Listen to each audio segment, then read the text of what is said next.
이 시간 우리가 함께 나눌 하나님의 말씀은 로마서입니다. 로마서 2장 1절부터 11절까지 말씀입니다.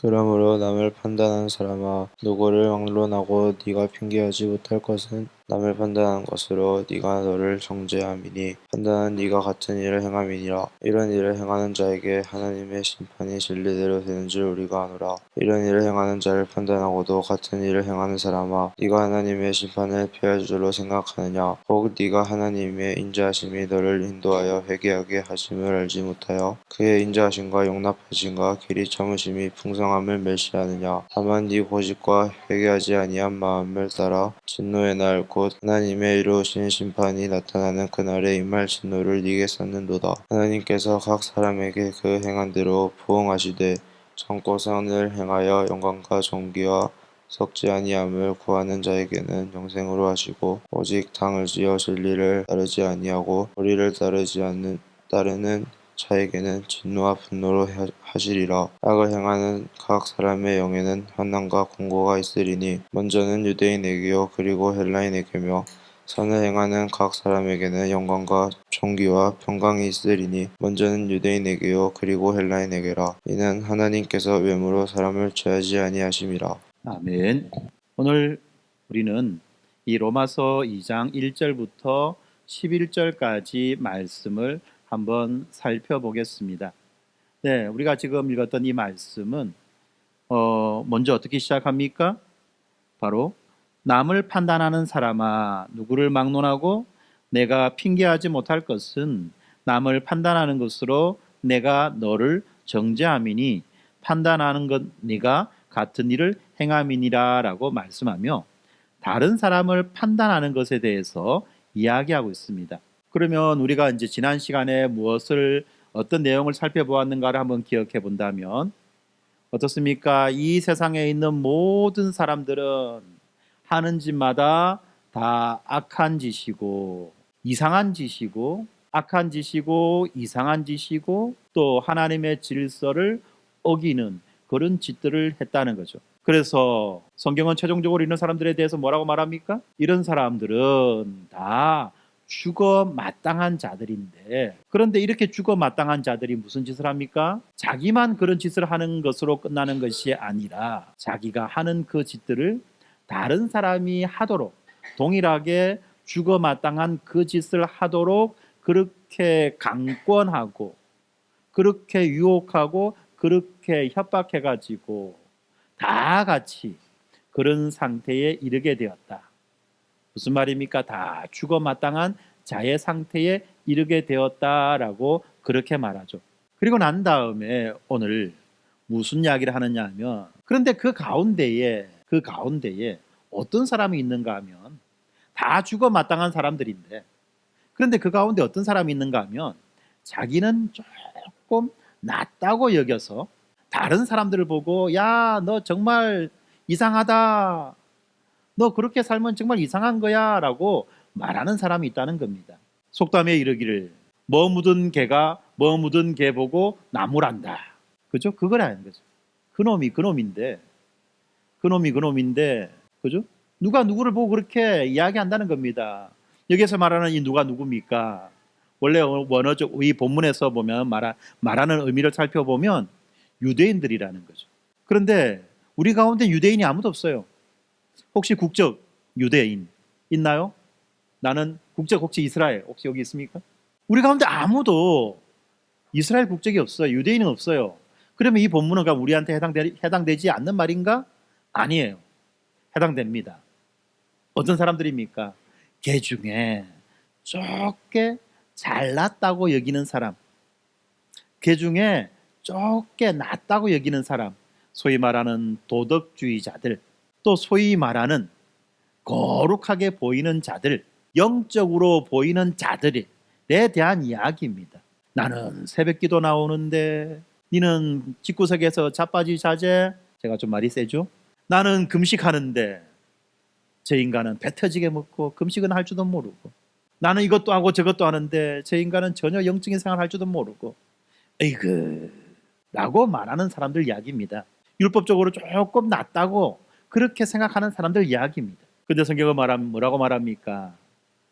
그렇게 낮다고 여기는 자나, 그렇게 낮다고 여기는 자들에게 욕을 먹는 자나 다 하나님이 심판하신다는 거죠. 무엇으로 심판하신다는 겁니까? 그 사람의 행위대로 심판하신다는 거예요. 그 사람의 행위대로 심판하신다는 이 말씀, 여러분 어때요? 행위대로 심판하신다니까 나는 그래도 조금 나으니까, 나는 좀 낫겠네. 혹시 그런 분들 있나요? 내 행위는 조금 나으니까, 비교해서 좀 나으니까 나는 괜찮겠네 라는 사람이 있습니까? 아까 말했죠? 그놈이 그놈이라고. 쫓겨났다고 생각하는 사람이나 그 쫓겨났다고 생각하는 사람에게 욕을 그렇게 뱉어지게 먹는 사람이나 다 죽어 마땅한 자라는 겁니다. 하나님은 다 이렇게 우리의 행위대로 심판하신다는 거예요. 그것도 차별 없이. 하나님이 우리를 행위대로 심판하시는데 그것도 차별 없이 심판하신다는 겁니다. 민족의 차별도 없고, 배경의 차별도 없고, 학벌의 차별도 없고, 가진 것의 차별도 없고, 모두가 다 그 사람의 행위대로 심판하신다는 거예요. 마지막 결정적으로 본문은 뭐라고 말합니까? 하나님은 사람을 외모로 취하지 않는다. 외모가 뭡니까? 눈에 보이는 거죠. 우리는 외모로 사람 취합니다. 누가 눈이 좀 더 큰지, 그래가지고 무슨 수술도 하잖아요. 뭐 눈티움 수술, 뭐 이런 것도 하지 않습니까? 누가 코가 좀 더 오똑한지, 그죠? 코 오똑한 걸 자랑으로 여기는 사람들도 많아요. 누가 키가 큰지, 누가 요즘에는 또 요즘 이제 주변에 보니까 누가 머리카락이 더 많은지 이런 걸로도 자랑하더라고요. 그걸 또 부러워해요. 나 참 그렇게 그걸 가지고 부러워하는 사람도 처음 봤어. 요즘 한 번씩 모임에 가면은 이제 다들 이제 나이가 되다 보니까, 그죠? 빠지는가 봐요. 그래서 저보고 이야기하기를, 이야, 목사님 머리카락이 참 많네요. 머리카락 많아서 좋겠습니다. 그런 칭찬 처음 들어봅니다. 그런 칭찬. 도대체 그런 게 아니라는 거예요. 하나님은 사람을 외모로 판단하지 않으신다. 여기까지가 오늘 본문 말씀인데요. 사실 이렇게만 우리가 이해한다면 본문에 대해서 우리는 상당히 큰 편견이나 오해를 할 수 있어요. 왜냐하면 오늘 이 본문 말씀은 이 로마서 전체의 일부분이죠. 그래서 우리가 항상 말씀을 읽을 때는 한 부분 토막을 내서 읽지 마시고 말씀을 전체로 그렇게 읽으셔야만 합니다. 공부할 때도 띄엄띄엄 공부하면 안 되죠? 공부할 때도 띄엄띄엄 공부하면 안 됩니다. 공부할 때 제일 필요한 것은 뭡니까? 꾸준히 공부하는 거예요. 그래서 종합적으로 자기가 배운 내용들을 이해하는 것이 중요합니다. 신앙도 마찬가지예요. 신앙도 띄엄띄엄 해서는 안 돼요. 우리가 띄엄띄엄 신앙을 하다 보니까 마치 이빨 빠진 옥수수가 되고, 그죠? 연구처럼 돼가지고 신앙이 참 우스운 신앙이 되는 겁니다. 그래서 우리는 이 신앙에 대해서도 마찬가지로 종합적이고 체계적인 이해를 해야 될 필요가 있는 것입니다. 특별히 오늘 보는 이 본문 말씀이 그렇다는 것입니다. 그래서 우리가 이 종합적이고 체계적으로 본문을 이해하기 위해서 지금까지 배웠던 내용, 나누었던 내용을 한번 리마인드 해봅시다. 사도 바울은 이 로마서 서두에서 자신을 예수 그리스도의 종이다라고 소개합니다. 그리고 난 다음에 이 복음, 사도 바울이 전하는 그 복음이 인간이 만들어낸 것도 아니고 하나님께서 이 선지자들을 통해서 약속하신 그 구원의 계획이다라고 말하죠. 하나님이 이미 선지자들을 통해서 약속하신 구원의 계획이다. 그리고 그 복음의 중심에는 부활하신 예수 그리스도가 있다는 것을 분명히 말해 주었습니다. 특별히 로마서 1장 16절에 보니까 이 복음은 모든 믿는 자에게 구원을 주시는 하나님의 능력이다라고 그렇게 말하고 있습니다. 그런데 이 복음이 하나님의 능력이 된다라고 하는 이것을 우리가 온전하게 이해하기 위해서 필요한 것이 바로 오늘 우리가 보는 이 말씀이라는 것입니다. 다시 말하면 하나님의 진노와 그리고 율법 아래에서의 심판이라고 하는 이러한 현실, 이것을 우리가 먼저 알아야지만이 모든 믿는 자에게 구원을 주시는 하나님의 능력으로서의 그 복음을 우리가 알게 되는 것입니다. 다시 말하면 우리는 우리 스스로의 힘으로 하나님의 공의로운 심판을 결코 피할 수 없는 존재라는 것을 먼저 인정해야 된다는 것입니다. 그래서 우리가 오늘 본문을 이렇게 살펴보겠습니다. 먼저 왜 우리에게 복음이 절실히 필요한가? 그리고 두 번째, 하나님의 심판은 어떤 기준으로 이루어지는가? 그리고 세 번째, 이 공의로운 심판 앞에서 예수 그리스도의 은혜는 어떻게 우리를 구원하는가 하는 것을 살펴보도록 하겠습니다. 먼저 우리가 읽었던 로마서 2장 1절 말씀. 그러므로 남을 판단하는 사람아, 누구를 막론하고 네가 핑계치 못할 것은 남을 판단하는 것으로 네가 너를 정죄함이니 판단하는 네가 같은 일을 행하기 때문이다라고 경고하죠. 이것은 바로 우리 안에 있는 위선과 교만을 지적해주는 말씀입니다. 하나님의 공의로운 심판은 각 사람의 행한 대로 이루어집니다.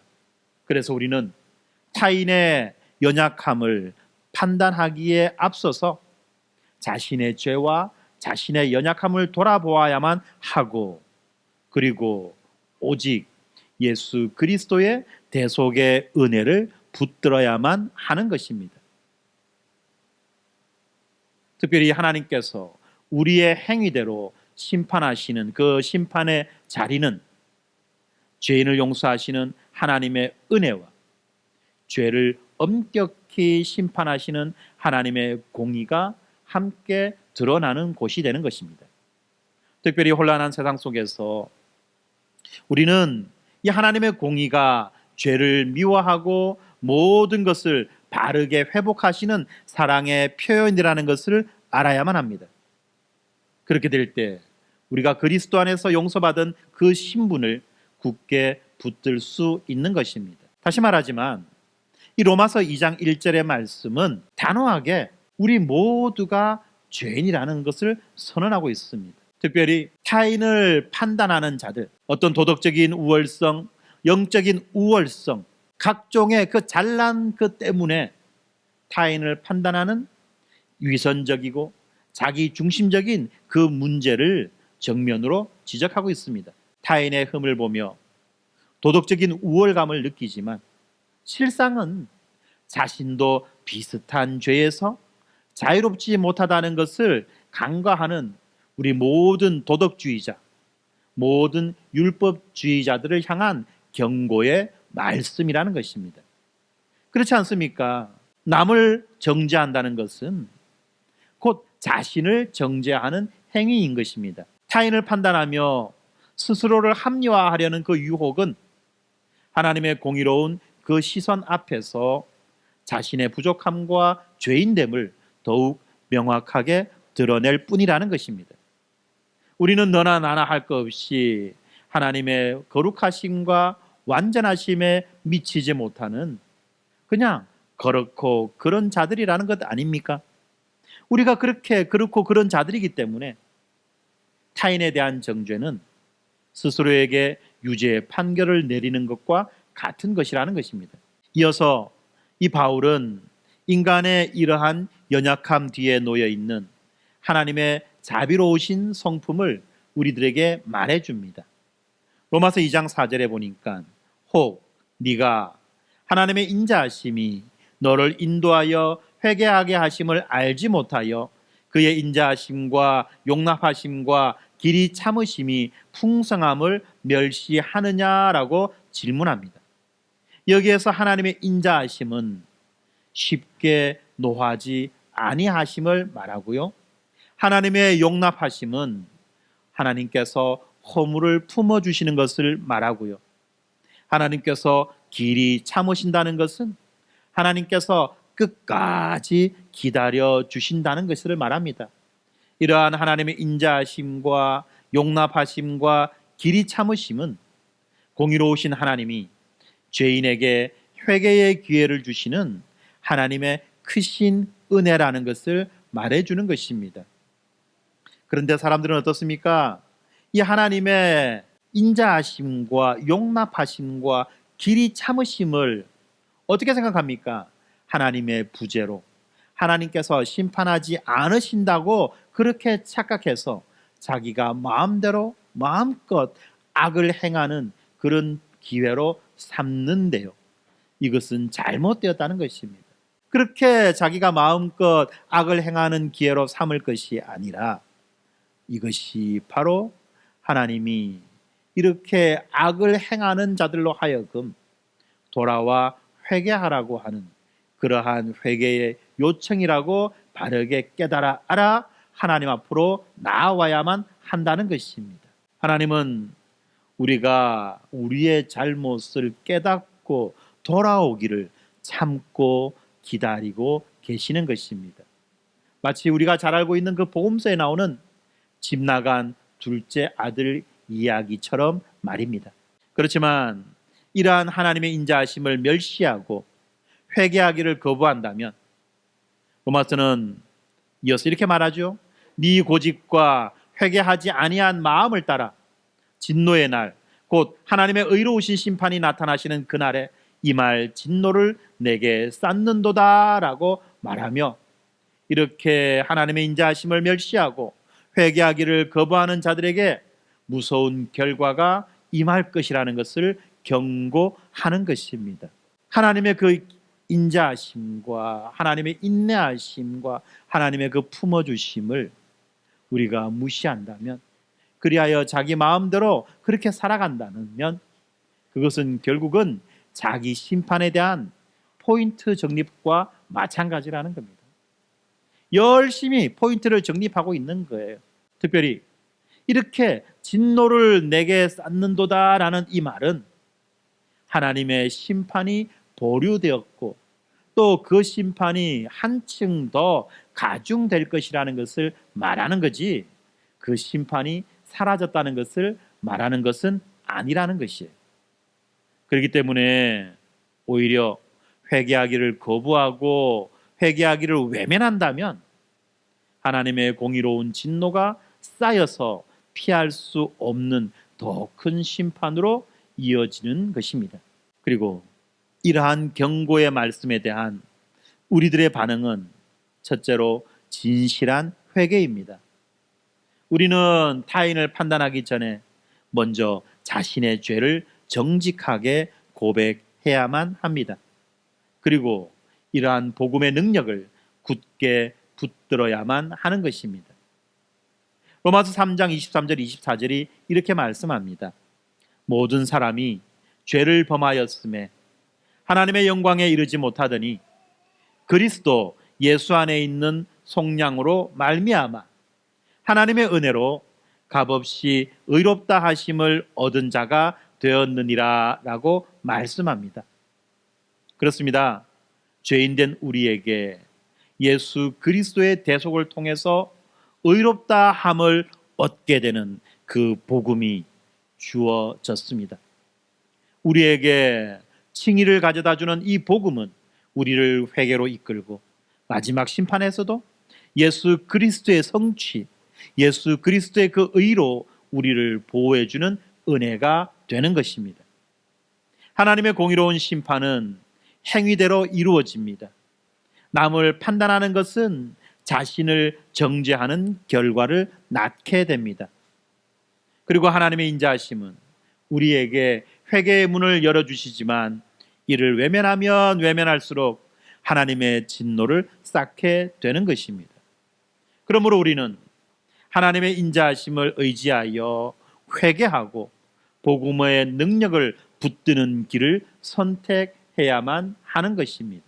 오늘의 본문은 하나님의 이러한 공의로운 심판이 모든 인간의 행위 앞에 놓여 있다는 것을 확인시켜주고 난 다음에 이어지는 로마서 2장 6절에서 하나님께서는 각 사람에게 그 행한 대로 보응하시되라고 이 행위에 따른 심판을 명확하게 말씀하고 계십니다. 그렇습니다. 하나님은 우리 모든 일을 인종과 민족과 어떤 자격과 조건 이런 것과 상관없이 우리 모두를 그 행위대로 보응하십니다. 그 행위대로 심판하시는 것입니다. 그렇기 때문에 우리는 이 심판 앞에서 철저하게 절망할 수밖에 없는 것입니다. 왜 그렇습니까?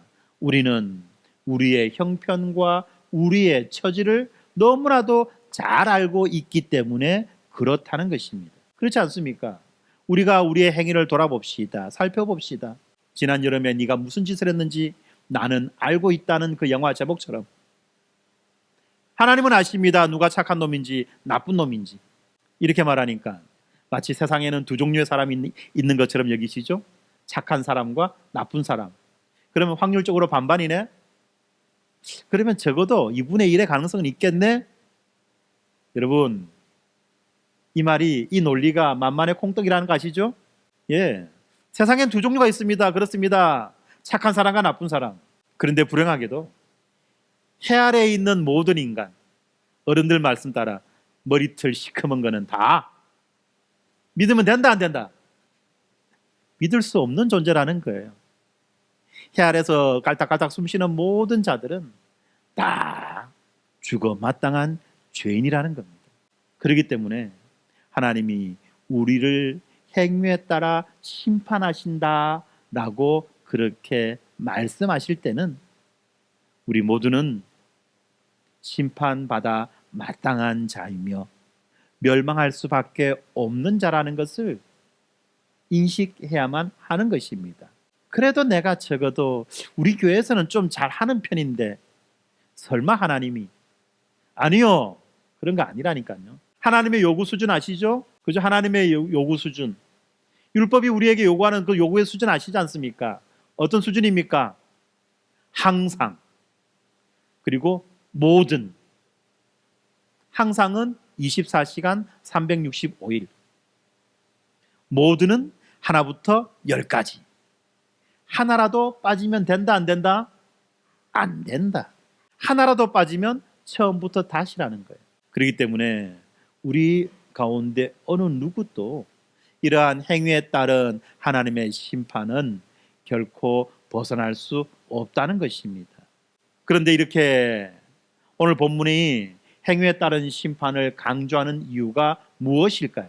너희들 다 죽어 마땅한 자들이야. 끝났어. 절망해. 슬퍼해. 그것을 말하기 위해서입니까? 아니면 우리의 처지를 바르게 깨달아 알아 하나님의 그 구원의 자리로 나아오라는 경고와 초청의 말씀으로 우리가 받아야 할까요? 심판의 말씀, 너가 다 죽었어 라는 심판의 말씀이 아니라 우리는 우리의 처지와 형편을 깨달아 알아 하나님의 그 은혜의 보좌로 나아오라는 경고와 초청의 말씀으로 이 말씀을, 오늘의 본문을 이해해야만 한다는 것입니다. 그것이 로마서를 체계적으로 이해하는 방식인 거예요.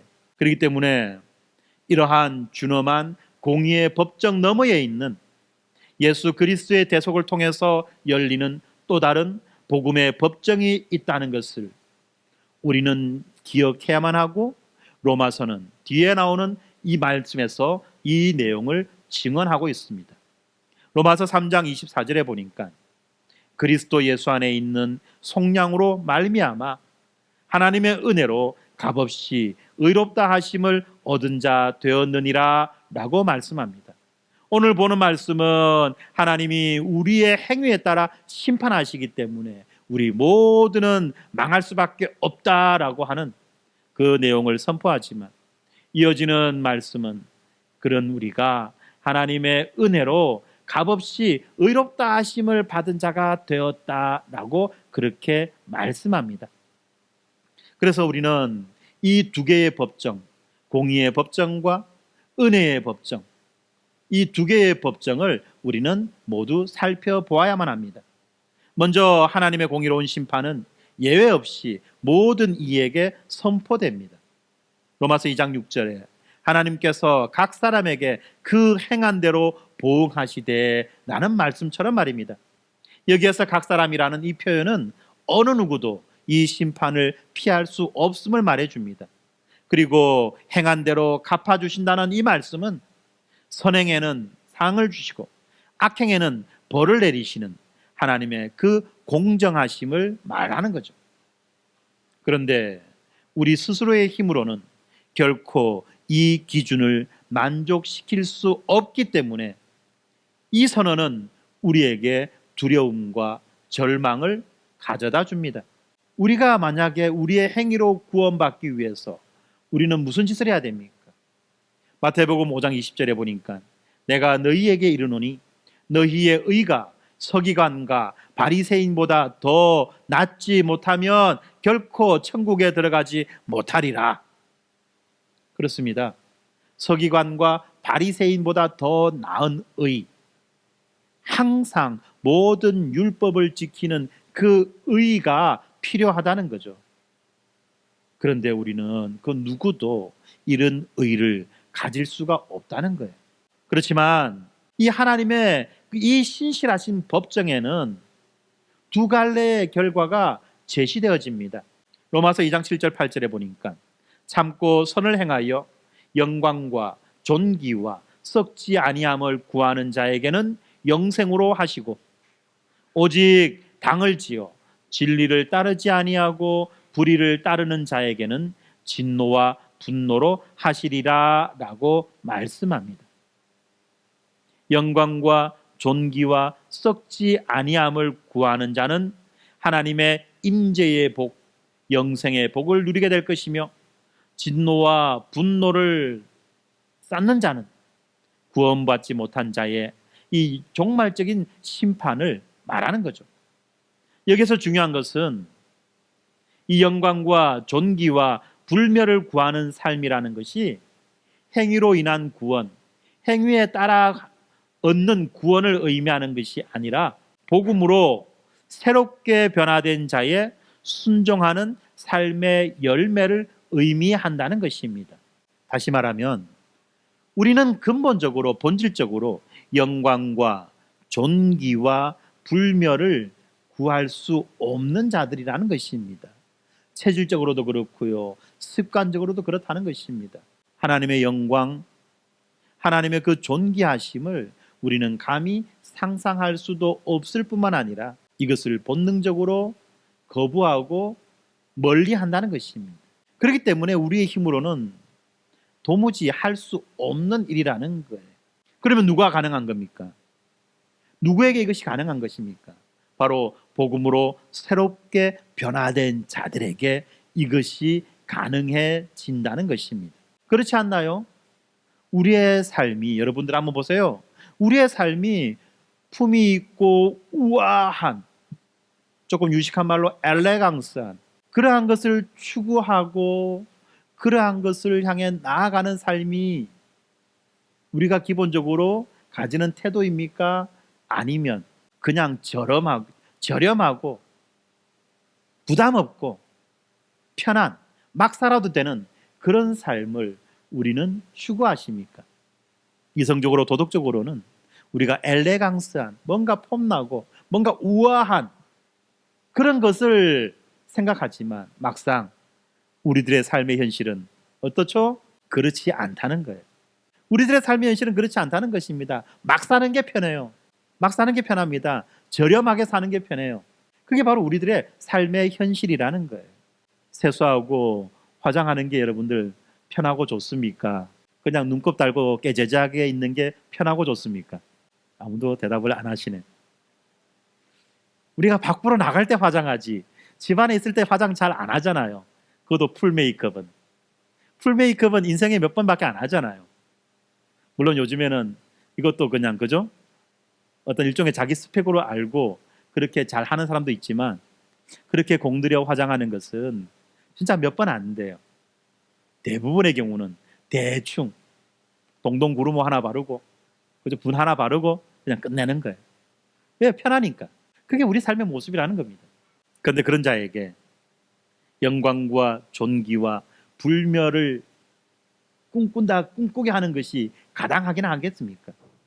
이것은 복음으로 새롭게 변화된 자의 순종하는 삶의 열매라는 것입니다. 그런데 이 그리스도 십자가가, 이 예수 그리스도의 그 십자가의 대속국 때문에 우리에게는 새로운 법정이 열립니다. 그것은 바로 은혜의 법정, 복음의 법정이라는 거예요. 우리가 다음에 살펴보게 될 로마서 3장 21절, 26절에서 이렇게 말씀합니다. 이 말씀을 요약하면 이렇습니다. 율법 외에 하나님의 한 의가 나타났으니 모든 사람이 죄를 범하였음에 그리스도 예수 안에 있는 속량으로 말미암아 하나님의 은혜로 값없이 의롭다 하심을 의든 자가 되었다라고 말씀합니다. 그렇습니다. 율법이라고 하는 것은 우리의 죄를 깨닫게 할 뿐입니다. 그렇지만 예수 그리스도 그 십자가와 부활은 우리들에게 이 하나님의 의를 값없이 주시는 은혜의 유일한 통로가 된다는 것입니다. 그리하여 예수 그리스도의 대속과 전가를 통해서, 예수 그리스도의 대속이 무엇입니까? 대속이라는 것은 예수님이 죄값을 대신 담당하셨다는 것을 말하고, 전가라고 하는 것은 예수님께서 완성하신 그 의를 우리에게 옮겨주신다는 것을 말하죠. 이러한 예수님의 대속과 전가를 통해서 우리가 공의의 법정에서 유죄 판결을 받을 그 운명에서 벗어나 이제 예수 그리스도 안에 있는 하나님의 은혜의 법정으로 옮겨진 자가 되었다는 것입니다. 이것을 우리가 잘 아셔야 됩니다.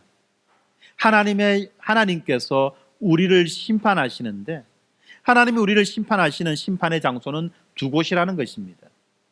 하나는 공의의 법정이고, 또 다른 하나는 오늘 본문에서 말하지 않고 뒤에 나오는 본문에서 말하겠지만 하나님의 은혜의 법정이라는 것입니다.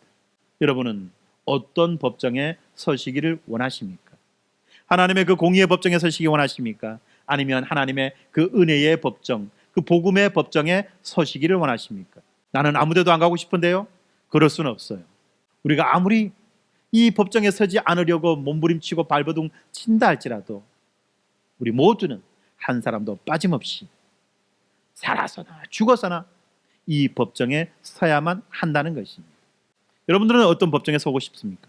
공의의 법정 아니면 복음의 법정? 이렇게 공의의 법정에 서느냐 또는 복음의 법정에 서느냐 하는 것은 단 한 가지 때문인데요. 그 한 가지가 무엇냐? 바로 믿음이라는 것입니다. 믿음이라는 것입니다. 믿는 자는 무엇을 믿는 자? 예수 그리스도의 인격과 사역을 믿는 자는 이 복음의 법정, 은혜의 법정에 설 것이며, 믿지 않는 자는 공의의 법정에 서게 된다는 것입니다. 이처럼 심판의 경고와 은혜의 약속은 마치 동면의 양전과 같다는 것입니다. 그래서 오늘 본문은 이렇게 심판의 두 개의 결과를 말해주죠. 악을 행하는 각 사람의 영에는 환난과 곤고가 있고, 선을 행하는 각 사람에게는 영광과 존귀와 평강이 있다. 왜냐하면 하나님은 외모로 사람을 취하지 아니하시기 때문이다 라고 말씀합니다. 무슨 말입니까? 하나님은 외모로 사람을 판단하지 않기 때문에 그 심판은 어떻습니까? 공정하다는 거예요. 공평하다는 겁니다. 정확하다는 겁니다. 어떻게 이루어집니까?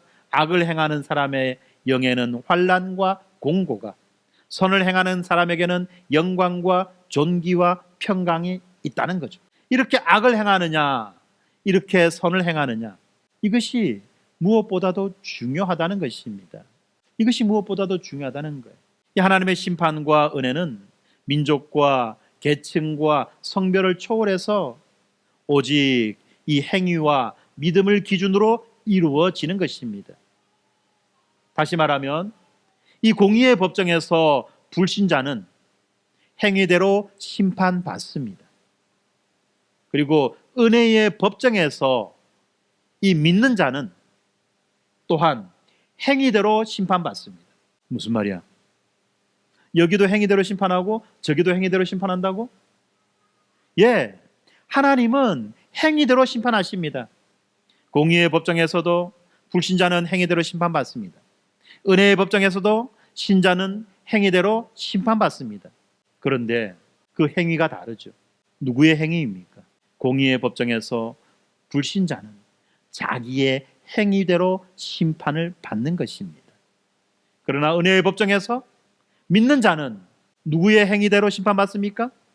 예수 그리스도의 행위대로 심판을 받는 것입니다. 왜 이런 차이가 생깁니까? 그것은 바로 믿음의 역할 때문에 그렇다는 거예요. 믿음으로 이 믿는 자는 어떻습니까? 예수 그리스도와 연합하게 되죠. 예수 그리스도와 연합하게 되는 그 순간 어떤 놀라운 이 작용이 일어납니까? 화학적 작용이 일어납니까? 그 사람의 그 믿는 자의 죄가 어디로 갑니까? 예수 그리스도의 십자가로 옮겨지고 예수 그리스도의 그 행위가 예수 그리스도의 그 성취가 이제 그 신자에게 옮겨지게 된다는 거예요. 이것을 십자가에서 이루어진 놀라운 교환이다 라고 말하며 아까 앞에서 말했던 바로 전가라는 거죠. 전가가 무엇입니까? 계좌이체예요. 계좌이체. 우리의 빚이 누구에게 이체됩니까? 예수 그리스도에게로 이체되었고 예수 그리스도께서 쌓아놓으신 그 예수 그리스도의 그 적립금이 우리에게로 이체된다는 것입니다. 이게 믿음의 효과입니다. 그래서 우리가 믿으라고 하는 거예요. 믿으라고 하는 거예요, 여러분. 믿는 게 별거 아닌 것처럼 보이죠? 아니요. 믿을 때 이런 일이 일어난다는 겁니다. 그래서 이 은혜의 법정에서 믿는 자에게 그리스도의 의가 전가되어 영광과 존귀와 평강을 누리게 되는 것입니다. 그런데 여러분, 이렇게 의가 전가될 뿐만 아니라 또 어떤 변화가 일어납니까? 우리가 죽고 사는 그 변화가 일어나는 거예요. 믿을 때 어떤 일이 일어난다고요? 죽고 사는 문제가 생긴다는 겁니다. 여러분 아시죠? 죽는 것도 지 마음대로 안 되고 사는 것도 지 마음대로 안 된다는 거. 예, 우리의 죽고 사는 문제가 믿을 때 일어난다는 겁니다. 옛사람이 죽고 새 사람이 살아난다는 거예요. 옛사람이 죽고 새 사람으로 살아난다는 것입니다. 나한테 느낌이 없는데요? 아니요, 죽고 사는 건 내 문제가 아니라니까요. 내 일이 아니에요. 내가 경험할 수 있는 게 아니라니까요. 나의 의지와 나의 경험과 상관없이 내가 믿을 때에 옛사람이 죽고 새 사람이 살아납니다. 그래서 우리는 그것을 믿는 거예요. 이게 믿는 겁니다, 여러분. 예수 그리스도의 인격과 사역을 믿을 뿐만 아니라 그 인격과 그 사역이 이루신 그 결과, 그것을 믿는 것이 믿음이라는 거예요. 여기까지 믿어야 되는 겁니다, 여러분. 자, 이렇게 해서 이 공의의 법정에서 불신자는 자신의 행위대로 심판을 받습니다만 이 은혜의 법정에서 신자는 예수 그리스도의 행위를 따라 심판을 받게 되는 거예요. 그렇기 때문에 이 두 개의 법정은 서로 모순되는 법정이 아니라 죄인을 구원으로 인도하는 법정이 된다는 것입니다. 이것이 복음이 가지고 있는 복음의 두 날개라는 것입니다. 다시 말하면 오늘 본문 말씀을 통해서 우리는 무엇을 발견해야 됩니까? 나로서는 할 수 없구나 라는 절망을 발견할 뿐만 아니라 이 심판이 너무 두렵고 무섭다는 것을 알아야 됩니다. 그리하여 내가 할 수 없다는 것을 인정해야만 하죠. 하나님 앞으로 나의 죄를 고백하고 돌이켜야만 하는 것입니다. 나의 죄를 고백하고 돌이키라고 오늘 본문 말씀이 우리에게 주어진 거예요. 그리고 난 다음에 죄를 회개하고 고백한 자들, 돌이킨 자들에게 이제 어떤 일이 생기는지를 이제 우리가 다음에 살펴볼 본문에서 말씀하는 겁니다.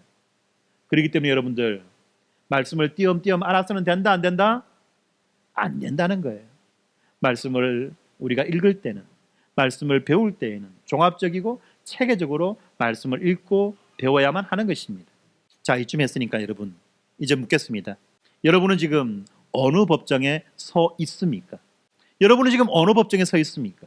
아직도 여전히 자신의 행위를 의지하고 있다면 그는 아직도 하나님의 공의의 법정에 서 있는 것입니다. 그러나 그리스도 안에서 값없이 주어지는 그 의를 믿음으로 받아들였다고 한다면 그 사람은 하나님의 은혜의 법정에 서 있는 것입니다.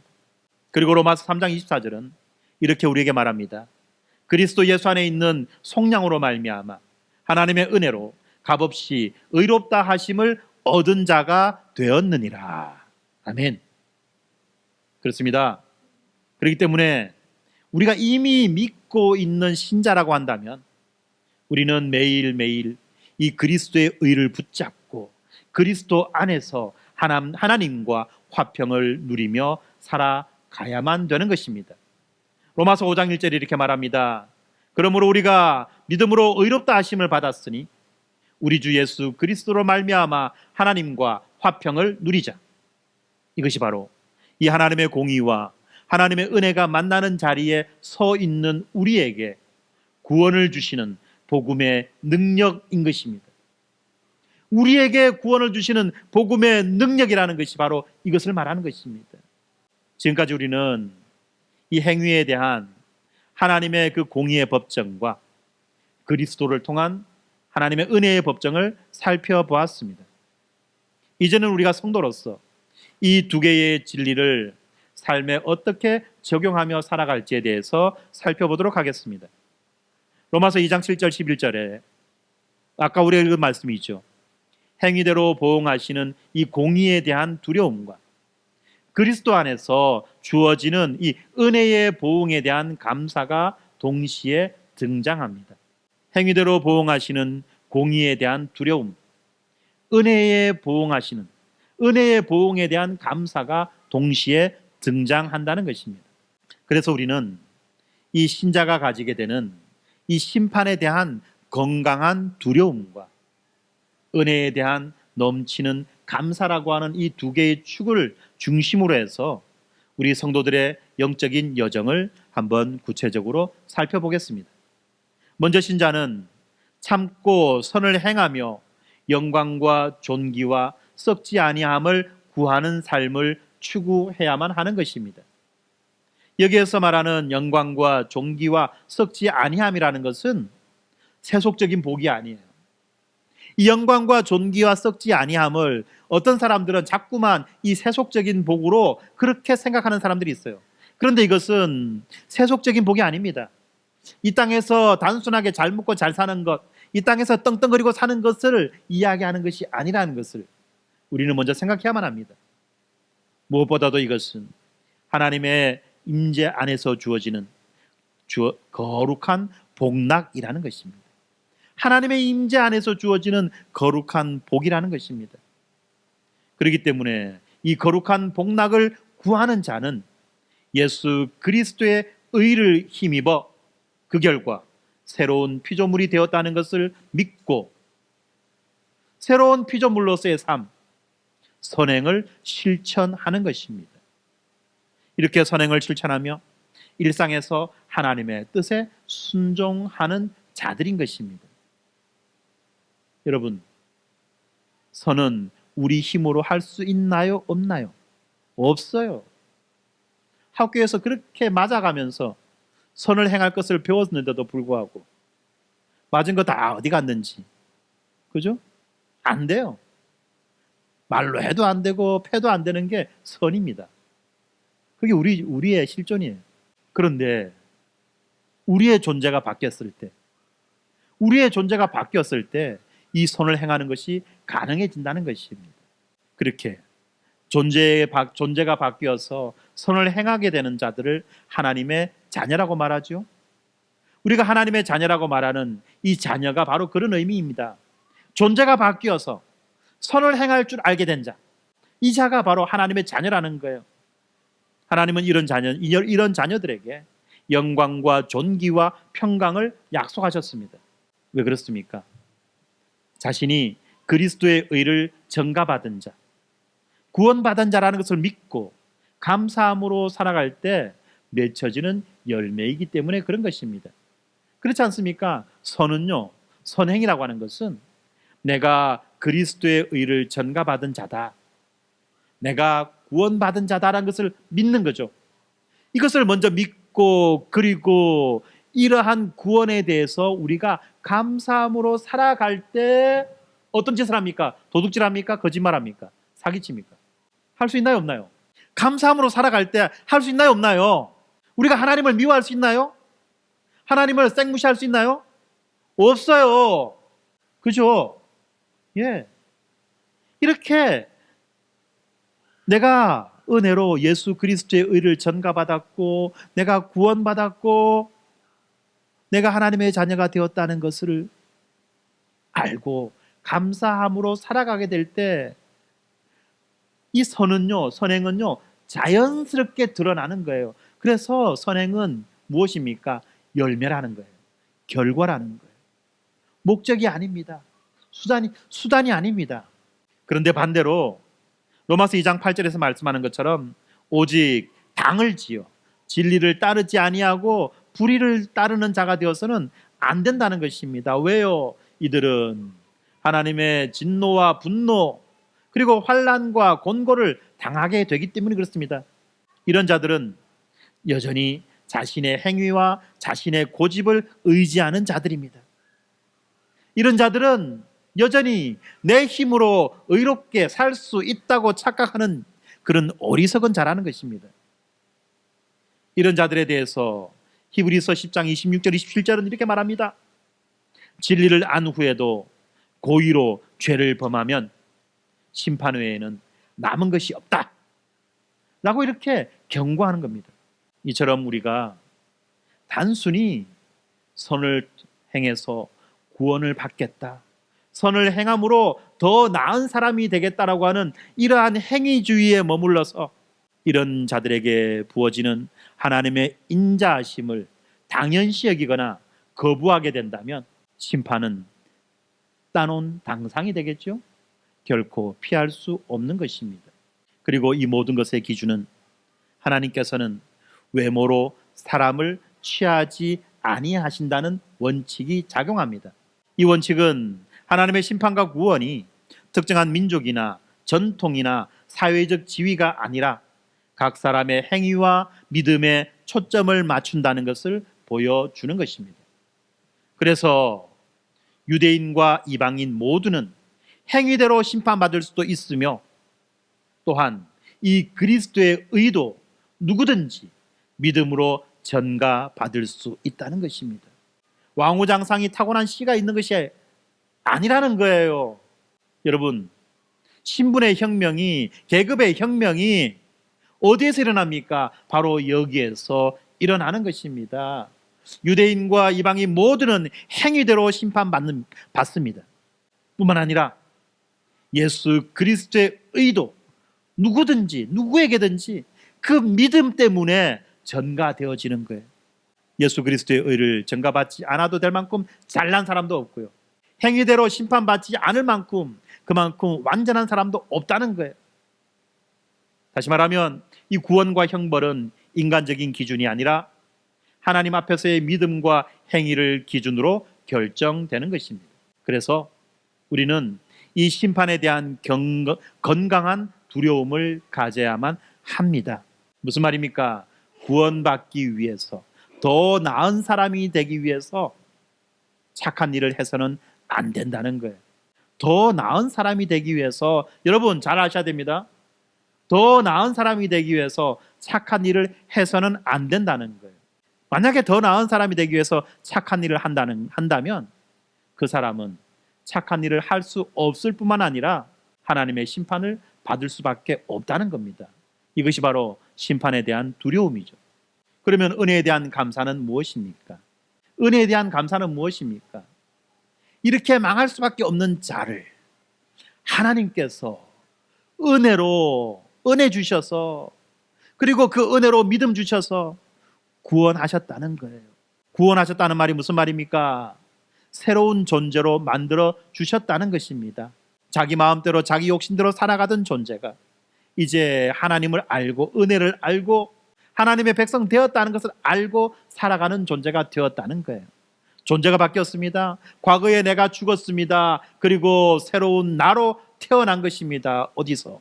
그리스도 안에서. 새로운 나로 태어났기 때문에 이제 우리는 어떻게 살아갑니까? 새로운 나로 살아가는 거예요. 새로운 나로 태어나게 하신 그 하나님의 은혜를 내가 알기에 그 은혜에 감사하며 살아가는 것입니다. 여러분, 이것이 정말로 중요합니다. 이것을 위해서, 이 건강한 두려움과 은혜에 대한 감사를 위해서 먼저 우리는 회개해야 할 필요가 있습니다. 하나님이 각 사람의 행위대로 보응하신다는 이 말씀이 날마다 우리를 겸손하게 만들죠. 그리고 날마다 우리들을 하나님의 거룩을 묵상하게 만들어주는 것입니다. 그래서 매일 오늘 나는 하나님 앞에 어떻게 설 것인가를 스스로 물어야만 합니다. 매일 아침 내가 하나님 앞에서 어떻게 설 것인가를 스스로 물어야 한다는 것입니다. 그래서 만일 죄를 가볍게 여겼다면 이것쯤이야, 남들도 다 하는데 한 번인데 뭐 아무도 안 보는데 뭐 요번만 하고 말지 뭐 이런 식으로 생각한다면 우리는 우리의 행위대로 심판하시는 이 하나님의 공의 앞에서 건강한 두려움을 가져야만 합니다. 그리고 이 두려움은 단순한 죄의식이 아니라 이러한 나를 구원하신 하나님의 은혜가 얼마나 큰지를 깨닫게 되는 동력이 되는 것입니다. 하나님의 그 크신 은혜를 깨닫고 삶의 방향을 바꾸는 진정한 회개로 이어지는 건강한 두려움이라는 것입니다. 그리고 또한 우리는 이 은혜의 자리에서 감사와 확신이 필요합니다. 신자는 그리스도 예수 안에 있는 값없이 의롭다 하시는 하나님의 그 은혜를 붙잡아야만 하는 것입니다. 나의 행위가 아니라 예수 그리스도의 의가 나를 규정한다는 이 칭의의 확신을 가져야만 하는 것입니다. 여러분, 내가 어떠한 자냐? 내가 착한 자냐? 내가 못된 자냐? 내가 착한 자냐? 내가 악한 자냐? 이것을 규정하는 것은 나의 행위가 아니라 예수 그리스도의 의라는 것을 우리가 기억해야만 합니다. 그래서 사람들이 우리에게 물으면 너는 구원받기 합당한 자냐? 너는 착한 자냐? 너는 악한 자냐? 라고 물을 때 우리는 무엇라고 대답해야 됩니까? 하나님은 나의 행위를 통해서 나를 보시는 것이 아니라 하나님은 예수 그리스도의 의를 통하여 나를 보신다 라고 대답해야만 합니다. 여러분들 이거 잘 아셔야 돼요. 이거 놓치면요 우리는 늘 뭐라고 말합니까? 죄를 지을 수밖에 없는 자들을, 죽어 마땅한 저희들을 이 수준에서 벗어나지 못한다는 겁니다. 그래서 맨날 죄인이에요. 맨날 죄인이에요. 그렇죠? 집꼬라지 보면 죄인이죠. 하는 짓 보면 죄인이죠. 근데 그게 나를 규정하는 것이 아니라니까요. 예수 그리스도의 의가 내가 어떤 자인지를 말해주는 것입니다. 예수 그리스도의 의 때문에 내가 의로운 자라고 불림을 받는 것이고 그것 때문에 내가 하나님의 자녀가 된 거예요. 참, 그런데 우리는 너무나도 쉽게 이율배반적인 말을 많이 합니다. 죄를 지을 수밖에 없는 저희를, 죽어 마땅한 저희를, 근데 또 하나님의 자녀라고 말하네. 뭡니까 이게 도대체? 말이 됩니까 안 됩니까? 자기 인식을 그렇게 모순되게 하면 안 되죠. 일관성이 있어야지 적어도. 이것이 바로 우리 칭의의 근거입니다. 나의 행위가 아니라 예수 그리스도의 의, 그리고 하나님의 크신 은혜와 긍휼로 나에게 그 의가 전가되었다, 이것을 믿는 거예요. 하나님의 은혜와 긍휼로 나에게 그 의가, 예수 그리스도께서 이루신 그 의가 전가되었다, 이것을 나는 믿는 겁니다. 여러분, 이걸 믿어야 돼요. 이게 아니라 다른 거 믿으면 안 돼요.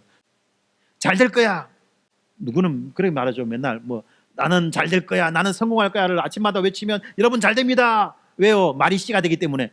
세상에 그런 게 어디 있어요?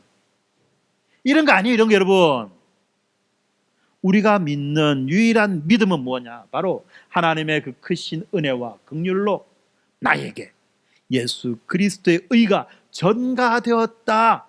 전가된 거예요. 여러분 전가된 겁니다. 근데 여러분 느낌이 없어요.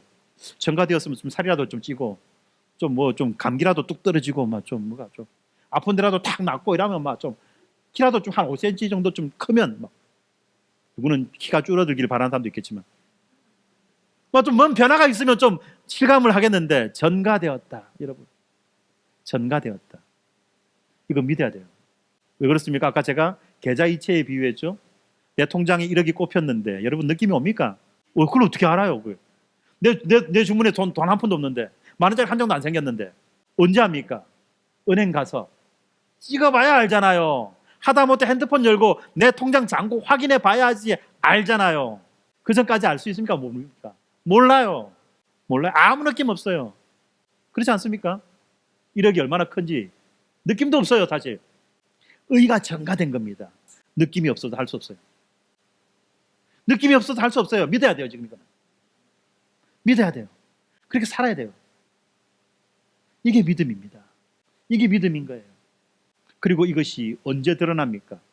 최종적으로 드러나는 것은 우리가 하나님의 심판대 앞에 섰을 때에 최종적으로 드러나는 거예요. 그때 현금으로 찾는 거예요. 지금 그냥 통장 안에 있는 거예요. 그냥. 그렇지만 다르죠, 기분이? 내가 그 숫자 1억이면 1 다음에 동그라미 8개인 거 여러분 아십니까? 8개를 세알해야 돼요.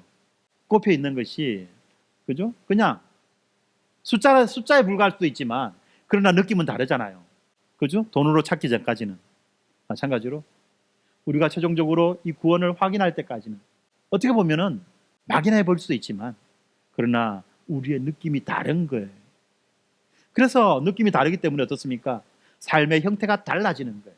현금을 내 손에 들고 있지 않지만 이렇게 통장에 꼽힌 사람의 삶과 그렇지 않은 사람의 삶은 다르겠죠? 다르겠죠? 예, 달라야 됩니다. 그게 믿는 자예요. 그게 믿는 자라는 겁니다. 여러분. 참 비유를 들어서 어떻게 참 얄궂은 비유를 들어가지고 괜히 참 제 표현의 한계 여러분들 용서해 주십시오. 제가 이렇게 저렴합니다. 그래서 여러분 우리는요 이렇게 매일매일 심판의 거울 앞에 섭니다. 무슨 말입니까? 매일매일 우리의 죄와 우리의 연약함을 직시하고 회개하는 거예요.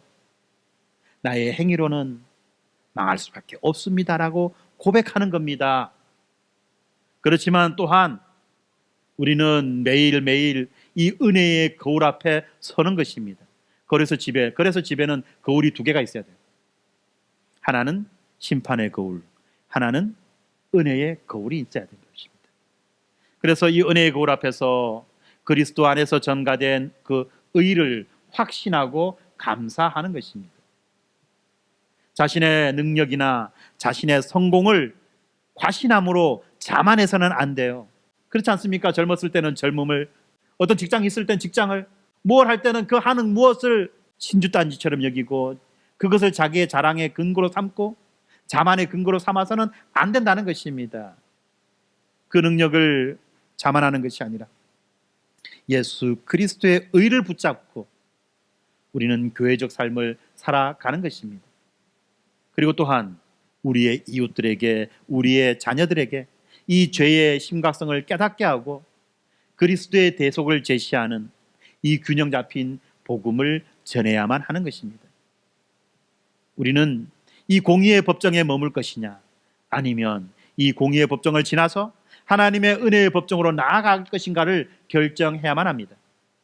만약 우리가 불신자라면 우리는 이 공의의 심판을 두려워하여 그리스도의 대속을 믿음으로 받아들이고, 우리가 믿는 자라고 한다면 매일매일 예수 그리스도의 의를 붙잡고 공의 앞에 겸손하고 은혜 앞에 감사하는 삶을 살아가야만 합니다. 그래서 우리 모두는 이 심판의 두려움과 은혜의 감사 사이를 살아가는 복음의 통로가 되어야만 할 것입니다. 그렇습니다. 이렇게 우리는 날마다 자신의 죄를 회개하고 또한 날마다 복음의 능력을 붙잡으며 그렇게 살아가는 것입니다. 그렇게 될 때 우리가 바로 복음의 통로가 될 것입니다. 바울처럼 이 회개와 감사를 넘어서 교회 안에서 서로의 회개를 격려하고 은혜를 나누며 교회 밖에서는 이 심판의 경각심과 은혜의 희망을 동시에 전하는 것입니다. 예수님의 명령대로 이같이 너희 빛이 사람 앞에 비치게 하여 그들로 너희 착한 행실을 보고 하늘에 계신 너희 아버지께 영광을 돌리게 하라는 그 말씀처럼 우리의 빛된 삶을 통해서 사람들이 공의 앞에서, 하나님의 그 공의 앞에서 회개하고 하나님의 그 은혜 앞에서 감사와 찬양을 드리도록 해야만 하는 것입니다. 그리하여 우리 교회 공동체가 이 공의와 은혜가 만나는 그 복음의 진리 앞에 겸손히 서서 이 세상에서 빛과 소금으로 살아가게 되기를 주님의 이름으로 축원합니다. 기도합시다. 거룩하신 하나님, 우리는 이 주님의 공의 앞에서 떨 수밖에 없는 죄인임을 고백합니다. 그러나 그리스도의 십자가에서 부어진 하나님의 그 은혜와 긍휼에 감사드립니다. 주님, 오늘부터 우리의 삶이 이 하나님의 공의의 법정에서는 진정한 회개로 이루어지고 은혜의 법정 앞에서는 감사와 찬양으로 드려지기를 소망합니다. 우리의 교회 공동체가 날마다 복음의 능력으로 숨쉬고 걸어가게 하여 주시옵소서. 신자들의 의의 근원이 되시는 예수 그리스도의 이름으로 기도합니다. 아멘.